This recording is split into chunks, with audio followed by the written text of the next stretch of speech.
ناظرین کرام السلام علیکم۔ کبھی کبھی انسان کو ماضی کے بحرام اور بے درد واقعات پر بے ساختہ ہنسی محض کسی مفروضی کی بنیاد پر لب آدمیت پر رقص نہیں کرتی، بلکہ اس کے پیچھے ایک پورا عہد اور داستان چھپی ہوتی ہے۔ وہ واقعات اتنے تلخ اور کربناک ہوتے ہیں کہ انہیں کسی صورت فراموش نہیں کیا جا سکتا۔ اسی طرح کبھی کبھی کسی واقف کار سے کئی دن بعد ملاقات ہو اور یہ سوال اس سے کیا جائے کہ آپ اپنی زندگی سے خوش ہیں، یا یوں کہیں کہ ہیلو، کیا حال ہے، آپ کیسے ہیں؟ جواب بھی سوچے بغیر دیا جاتا ہے، خدا کا شکر ہے، اللہ کا احسان ہے، گزر رہی ہے، ہاں ٹھیک ہوں۔ لیکن اگر کوئی واقعہ اس سوال پر سنجیدگی سے غور کر کے کیا وہ اپنی زندگی سے خوش ہے، تو ٹھہر کر کچھ سوچنے کی ضرورت محسوس ہوتی ہے۔ ظاہر ہے کہ خوشی یا مسرت کو ناپنے کا کوئی پیمانہ موجود نہیں ہے۔ ایسے لوگ بھی اپنی مجلسی زندگی میں خوش دکھائی دیتے ہیں جن کے دل پر دکھوں اور محرومیوں کا بوجھ ہوتا ہے، اور کئی خوشحال اور کامیاب افراد رونی صورت لیے پھرتے ہیں۔ گوئے انفرادی مزاج اور رویے کا معاملہ ہے، تربیت اور ماحول سے بھی فرق پڑتا ہے۔ کسی کو ہر حال میں خوش رہنا آتا ہے اور کوئی دولت کے انبار پر بیٹھ کر بھی لالچ اور حسد کی آگ میں سلگتا رہتا ہے۔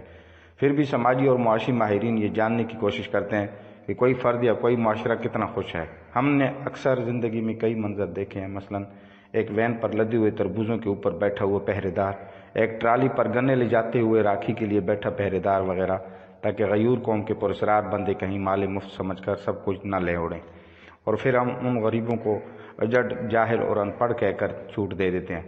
لیکن دوسری طرف شاپنگ مالوں میں امیر طبقے کی فیشنیبل پڑھی لکھی اور مہذب خواتین بھی سوٹ اٹھا کر خفیہ پرسوں میں جوڑا ڈال کر اطمینان سے کہہ دیتی ہیں کہ سوٹ پسند نہیں آئے، لہٰذا ان کی نوسر بازی کو اخلاقی تربیت کا فقدان کہیں یا ذہنی بیماری، کہ پیسہ ہونے کے باوجود اندر کا بھکاری پن نہیں مرا۔ ایسے لوگوں کو بیمار ذہنیت کا چھوٹ دے دیتے ہیں۔ اسی طرح کئی اور مہذب طریقوں سے قوم کے ساتھ کھیل کھیلنے والے پڑھے لکھے، جاہل، امیر، غریب، مہذب یا اجڑ، بلا تفریق سب بھکاری بن چکے ہیں۔ بھکاری کے لیے ضروری نہیں کہ اس کے ہاتھ میں کشکول ہو، اس نے پھٹا پرانا چوغا پہن رکھا ہو، وہ لنگڑا لولا چل رہا ہو، یا پھر اللہ کے نام پر صدا لگا رہا ہو۔ ہم چلتے راستوں میں ہونے والے حادثوں پر کیا ماتم کریں، ہم تو وہاں لوٹ مار کے اسباب ڈھونڈنے لگ جاتے ہیں۔ قیمتی اشیاء مثلاً زیورات اور نقدی رقوم وغیرہ خوشی خوشی اٹھا کے لے جاتے ہیں۔ بھکاری پن کی اس سے گھٹیا مثال اور کیا ہو سکتی ہے؟ یہ سب کیا ہے؟ کیا تربیت کا معاملہ ہے یا تعلیم کا قصور ہے؟ حکومت کی کوتاہی ہے یا پھر مذہبی تبلیغ میں کوئی کمی رہ گئی ہے؟ مسئلہ ان چیزوں کا نہیں، مسئلہ صدیوں کی بھوک کا ہے جو مٹنے میں ہی نہیں آتی۔ شادی بیاہ پر کھانے پر ٹوٹ جانا اور بوٹیوں کے پہاڑ بنانا، یہ سب کیا ہے؟ یہ صدیوں کی بھوک، یہی ہرس اب ہمارے قومی معاملات میں بھی داخل ہو گئی ہے۔ ہم دوسروں سے معاہدہ کرتے وقت پہلے اپنا بھوک مٹانے کے لیے کمیشن طے کرنے کی بات کرتے ہیں۔ اگر ہم کچھ سوالوں کا جواب تلاش کرنے کی کوشش کریں، مثلاً ہمارے مسائل کیا ہیں، ہمارے اخبارات میں کیا چھپتا ہے، ہمارے چینلز پر کیا دکھایا جاتا ہے، ہمارے مذہبی پیشواؤں کا مطمع نظر کیا ہے، ہماری جامعات میں کیا پڑھایا جاتا ہے، ہمارے لیڈران کا ویژن کیا، ہماری مڈل کلاس کیا سوچتی ہے، ہماری اشرافیہ کا برتاؤ کیسا ہے، اور ہمارے پڑھے لکھے طبقے کا اخلاقی معیار کیا ہے۔ اس طرح کئی اور ہمارے جواب طلب مسائل ذہن میں گردش کر رہے ہوتے ہیں۔